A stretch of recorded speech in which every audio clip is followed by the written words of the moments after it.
राज्यामधील स्थानिक स्वराज्य संस्थांच्या आगामी निवडणुकांवर मोठा प्रभाव टाकणाऱ्या ओबीसी आरक्षणाच्या याचिकेवर दिल्लीतील सर्वोच्च न्यायालयात सुनावणी झाली। सरन्यायाधीश सूर्यकांत आणि न्यायमूर्ती जॉयमाला बागची यांच्या खंडपीठासमोर ही सुनावणी पार पडली आहे। यावेळी सॉलिसिटर जनरल यांनी केंद्र सरकारतर्फे थोडा अतिरिक्त वेळ देण्याची मागणी न्यायालयासमोर केली। ही मागणी मान्य करत सर्वोच्च न्यायालयाने या प्रकरणाची पुढील सुनावणी शुक्रवारी म्हणजेच 28 नोव्हेंबरला ठेवली आहे आणि त्यामुळे सध्या या मुद्द्यावरची अनिश्चितता कायम राहिली आहे। दरम्यान कोर्टात सुनावणी दरम्यान काय झालं ते पाहूया। तर कोर्टातील सुनावणी वेळी याचिकाकर्त्यांचं म्हणणं होतं बांटिया आयोगाच्या आधीच्या परिस्थितीमध्ये ओबीसीला आरक्षण नव्हतं। तेव्हाचा कायदा म्हणजे खानविलकर यांच्या खंडपीठानं दिलेलं निकालपत्र, ज्यात आरक्षणाचं नव्हतं। तर तुषार मेहता यावरती काय म्हणाले ते कोर्टाला ठरवू द्या। आम्ही चांगल्या हेतूने कोर्टाच्या आदेशाचा अर्थ समजण्याचा प्रयत्न केलाय। आम्ही अजून माहिती घेतो, मात्र सुनावणी 1 दिवसानंतर ठेवता येईल का?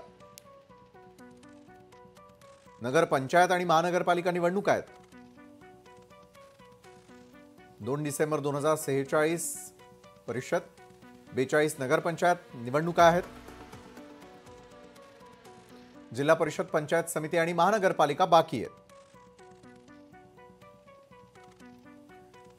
याचिकाकर्त्यांनी त्यावरती म्हटलंय निवडणुका आधीच जाहीर झालेल्या असून अर्ज भरून झालेले आहेत। तर 40% नगर परिषदेमध्ये 50% आरक्षण उल्लंघन झालेलं आहे। आज आम्ही कोणतेही मत मांडत नाही असं स्वतः सरन्यायाधीश सूर्यकांत म्हणाले।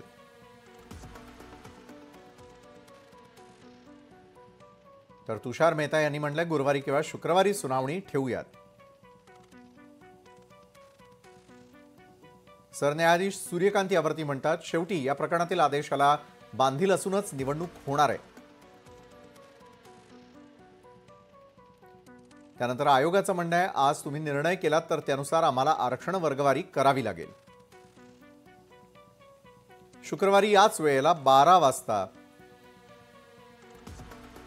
या प्रकरणी पुढील सुनावणी शुक्रवारी घेण्यात येईल असं सरन्यायाधीश सूर्यकांत म्हणाले।